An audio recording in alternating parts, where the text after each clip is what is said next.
Hello everyone. एक बहुत बड़ी प्रॉब्लम आ गई है सभी के साथ में, और इस टाइम पर तो बहुत ज़्यादा आ गई है। वो प्रॉब्लम ये है कि लोग पी टू पी ट्रेडिंग कर रहे हैं तो उसके बाद उनका अकाउंट या तो ब्लॉक हो जा रहा है या फिर उनका अकाउंट फ्रीज़ हो गया है।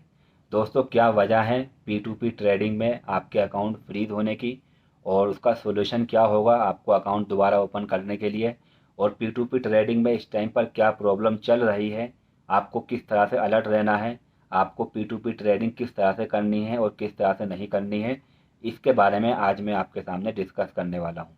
मेरे पास बहुत सारे मैसेज आए, बहुत सारे मेरे पास मैसेज और कमेंट्स भी आए हैं, जहाँ पर सबका कहना यह है कि पी टू पी ट्रेडिंग करने के बाद हमारा अकाउंट फ्रीज हो गया है। क्या वजह थी, मैंने इस चीज़ के लिए जानने के लिए थोड़ा ढूंढा नेट पर, वेबसाइटों पर या ट्विटर पर, तो मालूम पड़ा मुझको कि दो रीज़न है जिसकी वजह से आपका अकाउंट फ्रीज हो रहा है। दूसरा जो रीज़न है वो अभी बहुत ज़्यादा हो गया है, स्कैमर आकर के बैठ गए हैं पी टू पी में, जिसके वजह से आपका अकाउंट फ्रीज हो रहा है। तो होता क्या है एक्चुअली, बहुत सारे लोग हैं, जब वो लोग बाइनेंस के ऊपर ट्रेडिंग करने आते हैं, यूएसडीटी खरीदने के लिए आते हैं, ताकि वो लोग इन यूएसडीटी से क्रिप्टो करेंसी को खरीद सकें। तो वहाँ पर ये लोग देखते हैं कि सऊदी रियाल के हिसाब से एक यूएसडीटी उनको 3.5 रियाल का या उसके आसपास का मिल जाता है, ठीक है। और जब वो बेचने जाते हैं तो वहाँ पर उनको बहुत सारे ऐसे लोग मिलते हैं जो 4.5 रियाल का उनको देते हैं। और ऐसा भी होता है कि वो लोग अपनी कंट्री में देखते हैं, जैसे कि 3.5 रियाल का एक यूएसडीटी है, और उनकी कंट्री के हिसाब से, इंडिया के हिसाब से वो 75 का या 78 का पड़ रहा है, और पाकिस्तानी हिसाब से वो 280 का यानी कि 280 के आसपास का पड़ रहा है, ठीक है, अगर वो रियाल में खरीद रहे हैं। लेकिन अगर वो लोग अपनी कंट्री के रुपए के हिसाब से खरीदेंगे तो वहाँ पर उनको महंगा पड़ रहा है। तो यहाँ पर उनको दिमाग ये लगता है उनका कि क्यों ना हम लोग रियाल से अपने यूएसडीटी को खरीद करके अपने इंडिया के अंदर अपनी करेंसी के अंदर बेच देते हैं, जहाँ पर उनको एक यूएसडीटी पर 2-5 रुपये का फ़ायदा हो जाता है, ठीक है। और फिर उस फंड को जो है, जो अपनी करेंसी में उन्होंने बेचा है, उसको दोबारा रियाल में कन्वर्ट करके दोबारा से वो लोग यूएसडीटी खरीदते हैं। दोस्तों, ऐसा करके उनको लगता है कि वो लोग बहुत स्मार्ट हैं, लेकिन ऐसा बिल्कुल नहीं है। पी टू पी ट्रेडिंग में ट्रांजैक्शन हमेशा बड़े होते हैं, 5,000, 10,000, 20,000, 50,000 रियाल के। तो यहाँ पर कुछ तैयारियों के साथ लोग आते हैं, जो लोग प्रोफेशनल हैं। वो लोग टैक्स भी देते हैं, गवर्नमेंट की नज़र में पूरा वो फंड रहता है। लेकिन हमको लगता है कि ये कितना आसान है कि यहाँ से हम लोग 3.5 रियाल का एक यूएसडीटी खरीदो और 4 रियाल का वहाँ बेच दो, हमको हो गया है आधे रियाल का फ़ायदा। तो दोस्तों, दो वजह हैं ऐसी जिसकी वजह से पी टू पी ट्रेडिंग के अंदर आपको प्रॉब्लम आ रही है। एक प्रॉब्लम तो ये है कि आप लोग ओवर लिमिट यूज़ कर रहे हो। आपकी सैलरी यहाँ पर 2,000 2,500 रियाल होगी, लेकिन आप लोग डेली का ट्रांजैक्शन कर रहे हो 5,000, 10,000, 15,000 रियाल का। तो जाहिर सी बात है, बैंक की नज़र आपके ऊपर जाएगी, आपके ऊपर शक होगा। ये आप जो फंड ट्रांसफ़र कर रहे हो या ले रहे हो, ये एक ऐसा फंड है जो गवर्नमेंट की नज़र में नहीं है। तो ये ब्लैक मनी मानी जाएगी, जिसकी वजह से आपका अकाउंट बैंक फ्रीज कर देगा, ये जानने के लिए कि आप लोग कर क्या रहे हो, ठीक है। तो ओवर लिमिट कभी भी यूज़ नहीं करना। अगर आपने 1,000 रियाल अपने किसी फ्रेंड के अकाउंट में ट्रांसफ़र किए, और आपके फ्रेंड ने आपके पास दोबारा उसको ट्रांसफ़र कर दिया आपके अकाउंट में, और फिर आपने दोबारा से अपने फ्रेंड के अकाउंट में ट्रांसफ़र कर दिया उसी दिन, और आपके फ्रेंड ने दोबारा आपके अकाउंट में उसी फंड को यानी कि 1,000 रियाल को ट्रांसफ़र कर दिया। तो आपकी नज़र में तो ये है कि आपके 1,000 रियाल थे जो चले गए थे, अब आपके फ्रेंड ने वापस कर दिए हैं, तो आपकी नज़र में तो वो 1,000 रियाल है। लेकिन बैंक की नज़र में वो 1,000 रियाल नहीं है, बल्कि बैंक की नज़र में आपने आज 4,000 रियाल का ट्रांजैक्शन कर लिया है। तो पी टू पी में क्या होता है, यही तो होता है।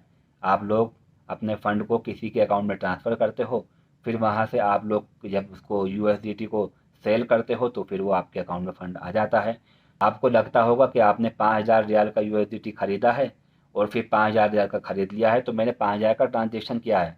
नहीं दोस्तों, ये बैंक की नज़र में 10,000 रियाल का ट्रांजेक्शन है। इसी वजह से आपके अकाउंट फ्रीज होते हैं। तो देखिए, ये अलग टॉपिक है, कभी मैं वीडियो बनाऊंगा कि किस तरह से आप लोग P to P trading professionally कर सकते हो, क्या क्या उसमें काम करने पड़ते हैं, क्या क्या चीज़ें आपको करनी पड़ेगी, कौन सा अकाउंट ओपन करना होगा। फ़िलहाल जो है एक नया दूसरा जो हमारा पॉइंट है, वो पॉइंट ये है जो अभी बहुत ज़्यादा हो रहा है, पहले भी होता था लेकिन फ़िलहाल बहुत ज़्यादा हो गया है। और वो दूसरा पॉइंट हमारा ये है कि आपके अकाउंट फ्रीज होने का जो सबसे बड़ा रीज़न है, भले से आपने 1 रियाल का ट्रांजेक्शन P2P में किया हो, लेकिन फिर भी आपका अकाउंट जो है फ्रीज हो जा रहा है। उसकी वजह यह है कि P2P के अंदर बहुत सारे स्कैमर आ गए हैं। मतलब कुछ लोग ऐसे होते हैं जिनके पास बहुत सारा फंड होता है, या समझ लो बहुत सारे रियाल होते हैं। अब वो उन रियाल को, जो कि ब्लैक मनी है, उसको वाइट करना चाहते हैं। या बहुत सारे स्कैमर ऐसे हैं जो किसी का अकाउंट हैक करके उसके अकाउंट्स को खाली करके अपने अकाउंट के अंदर फंड को ट्रांसफ़र कर लेते हैं। अब जो ये ब्लैक मनी है या फिर ये चोरी किया हुआ फंड है, ये जा कर के बैंक से तो निकाल नहीं सकते, पकड़े जाएंगे।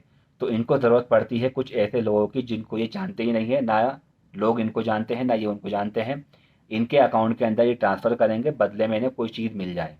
ठीक है, तो इसके लिए सबसे बेस्ट और सबसे आसान तरीका था P2P। अब ये लोग बाइनेंस के ऊपर और बाइनेंस के अलावा सारे प्लेटफॉर्म के ऊपर आकर बैठ गए हैं। वहाँ पर ये लोग करते क्या है कि पहले अपना एक फ़र्जी अकाउंट ओपन करते हैं, जो ना इनके नाम का होता है और किसी एक ऐसे नाम से बनाया गया होता है जिस इंसान का कोई अता पता ही नहीं है। ठीक है, वो एक फ़र्जी अकाउंट होता है, वहीं से वो स्कैम करके अपने अकाउंट के अंदर फ़ंड ट्रांसफ़र करते हैं, या अपना जो ब्लैक मनी है उसको वो लोग इस अकाउंट के अंदर ट्रांसफ़र करते हैं। ठीक है, अब वो आ जाते हैं P2P में और वहाँ से आपको बोलते हैं कि हम आपको एक अच्छा रेट दे रहे हैं, हमको अपने USDT सेल करिएगा। तो आप देखते हो कि ये तो बड़ा अच्छा रेट दे रहा है, 4.5 रियाल 5 रियाल का एक USDT खरीद रहा है। आप भाग करके जाते हो उसके पास और आप उसको USDT ट्रांसफ़र करते हैं, वो अपना उस ब्लैक मनी को आपके अकाउंट के अंदर ट्रांसफ़र कर देता है। लेकिन दोस्तों, साइबर क्राइम हर इस चीज़ को ट्रैक कर रही होती है, उसकी नज़र इन सब अकाउंट के ऊपर होती है। जैसे ही कोई अपने उस अकाउंट के अंदर ऐसा फ़ंड ट्रांसफ़र करता है जो कि इससे पहले कभी नहीं हुआ है, ऐसी एक्टिविटीज़ हो रही हैं जो इससे पहले नहीं हुई है, साइबर क्राइम की नज़र फ़ौरन उस अकाउंट के ऊपर पड़ जाती है और वो जितने लोगों को भी फ़ंड ट्रांसफ़र करता है उसका हर एक का रिकॉर्ड साइबर क्राइम के पास होता है। और फिर होता यही है कि वो उस बंदे का भी, जो चोर बैठा हुआ है, उसका अकाउंट भी फ्रीज होगा और साथ में फिर आपका अकाउंट भी फ्रीज होगा और आपके जैसे सारे लोग जिन जिनको उसने फ़ंड ट्रांसफ़र किया है, बदले में USDT ली है, सबके अकाउंट फ्रीज कर दिए जाएंगे। वजह क्या होती है? जाहिर सी बात है, अगर आपको चोर कुछ दे रहा है और आप उससे ले रहे हो, या कोई इंसान है जो अलीगल इंसान है और वो इलीगल मनी को आपके अकाउंट के अंदर ट्रांसफ़र कर रहा है, तो जाहिर सी बात है नज़र आपके ऊपर भी जाएगी कि आपको वो फ़ंड ट्रांसफ़र कर क्यों रहा है। तो इन सब चीज़ों को रोकने के लिए वो सारे के सारे अकाउंट को फ्रीज़ कर देता है। अब उस बंदे का, जो चोर है, जो ब्लैक मनी को वाइट करना चाह रहा है, ये जो चोरी का फंड है उनको आपको ट्रांसफ़र करके उसको वाइट करना चाह रहा है, उस बंदे का अकाउंट फ्रीज हो गया। लेकिन उसे करना क्या है? उसने अपने सारे फंड आप जैसे लोगों को ट्रांसफ़र कर दिए हैं, बदले में उसको USDT मिल गई है।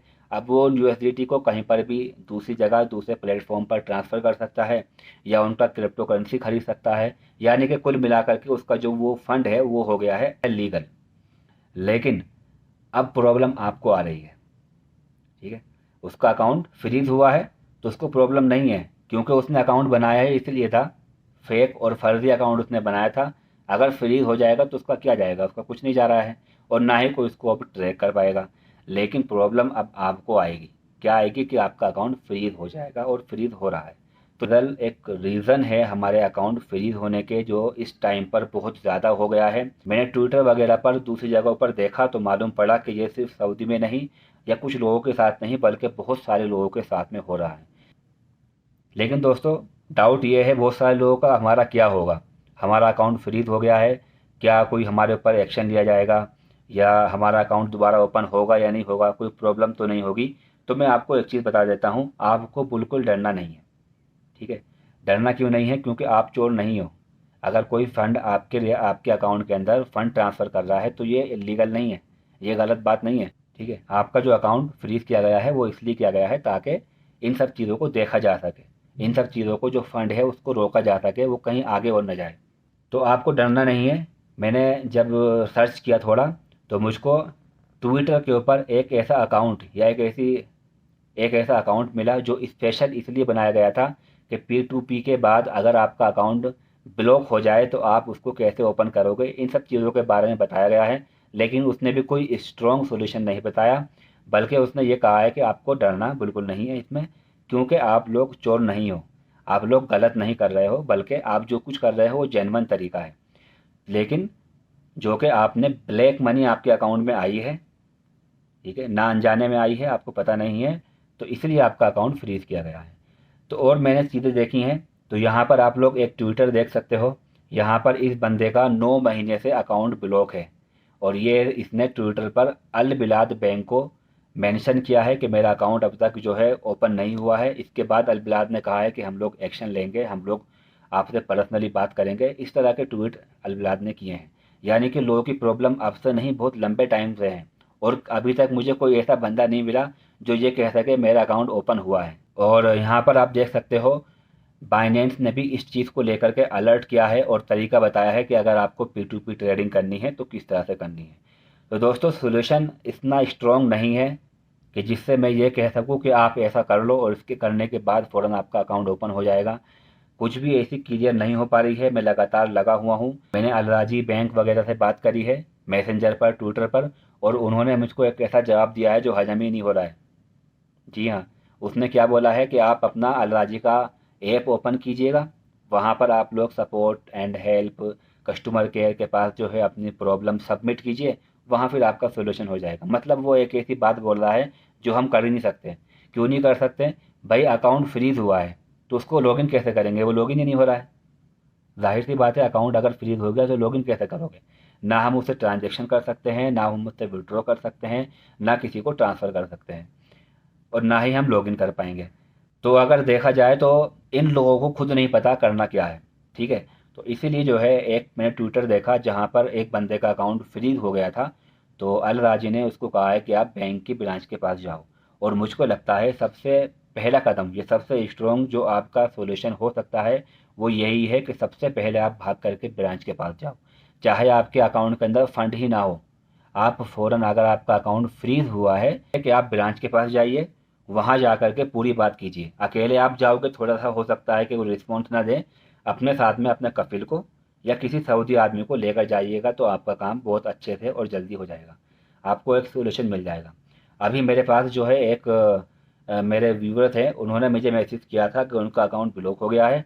वो ब्रांच में भी गए हैं, और ब्रांच वाले क्या बोल रहे हैं कि आप सऊदी सेंट्रल बैंक से बात कीजिएगा, जो कि बहुत मुश्किल काम सा लगता है सऊदी सेंट्रल बैंक से बात करना। फ़िलहाल उनको भी मैंने ट्वीट कर दिया है, अब उनके ट्वीट का रिप्लाई का वेट है मुझे। और जब भी कुछ होगा तो मैं अभी रिसर्च कर रहा हूँ, हो सकता है बैंक में भी जाऊँ और वहाँ जाकर पूछूँ कि इसका सोल्यूशन क्या है, एक स्ट्रॉन्ग सोल्यूशन क्या हो सकता है, वो मैं आपको ला करके बताऊँगा। फ़िलहाल मुझे अभी स्ट्रॉन्ग सोल्यूशन नहीं मिला है।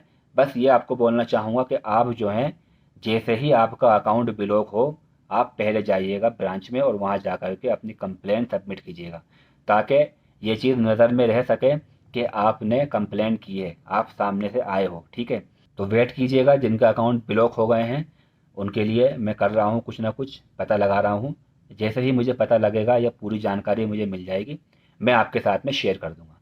अब बात आती है कि अगर क्या हमें P2P ट्रेडिंग को बंद कर देना चाहिए?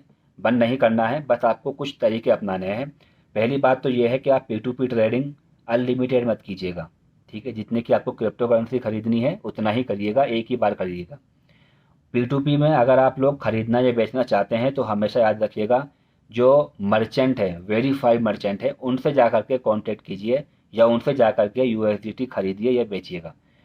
यहाँ पर आप सेटिंग में जाओगे तो ये फ़िल्टर का ऑप्शन आपको दिखाई देता है, यहाँ पर आप क्लिक करना, और फ़िल्टर के ऑप्शन पर क्लिक करने के बाद यहाँ पर सबसे नीचे लिखा हुआ है ओनली शो मी मर्चेंट। तो आपके सामने जितने भी लोग आ जाएंगे, ये ब्लू टिक वाले लोग आ जाएंगे, ठीक है। तो यहाँ पर जो है आपके 80% चांसेस हो जाते हैं कि आप जो भी कुछ लेन देन कर रहे हो वो सेफ लोगों के साथ में कर रहे हो, सही लोगों के साथ में कर रहे हो। लेकिन 20% चांसेस अभी भी यहाँ पर है कि हो सकता है इनमें भी कुछ चोर बैठे हुए हों, ठीक है। वैसे मर्चेंट जो होता है वेरीफाई, वो ऐसे लोग हैं जो बहुत लंबे टाइम से बाइनेंस के ऊपर काम कर रहे हैं, और बाइनेंस के ऊपर उनका रिव्यू, उनकी चीज़ें, उनका वेरीफाइड हर चीज़ ओके है, ठीक है। उन पर हम भरोसा कर सकते हैं। लेकिन 80%, अपने इस भरोसे को और ज़्यादा स्ट्रॉन्ग बनाने के लिए आपको क्या करना होगा? आपको देखना होगा कि कौन से मर्चेंट के पास मल्टी अकाउंट है, सिर्फ एक अकाउंट ना हो, बल्कि उसके पास बहुत सारे अकाउंट हो।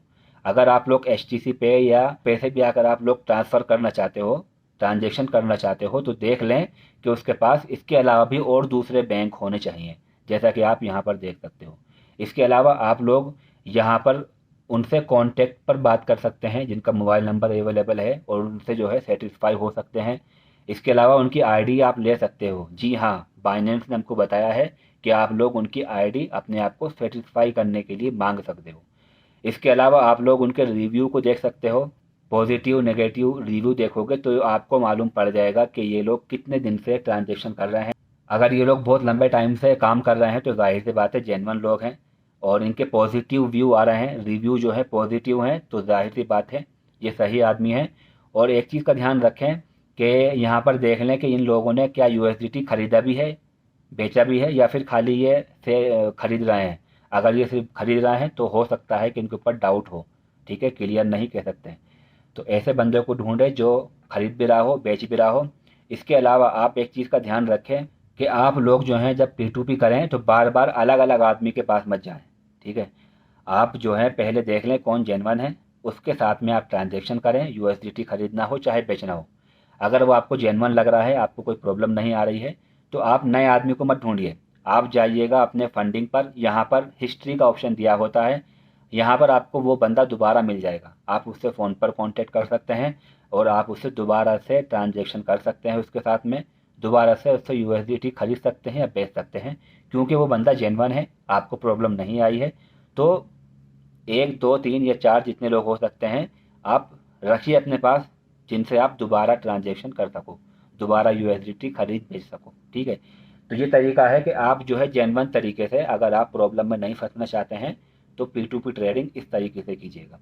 अगेन मैं आपको बोलूँगा कि मर्चेंट के साथ ही करना है और उसका हर एक चीज़ चेक करके ही करना है, ठीक है। वो जब आपके अकाउंट में फ़ंड ट्रांसफ़र करे तो देख लेना क्या उसका अकाउंट उसी नाम से है जो उसने यहाँ पर लगाया हुआ है, दूसरा है। तो ये सब चीज़ें पॉइंट टू पॉइंट देखिएगा, आपका P2P सक्सेसफुल होगा, ठीक है। कोई इंसान है जो वेरीफाइड नहीं है और उसका जो है वो बहुत अच्छे रेट में आपसे USDT खरीदना चाह रहा है, तो उसको मत बेचिएगा, बल्कि जो लोग वेरीफाई हैं उनको ही बेचिएगा।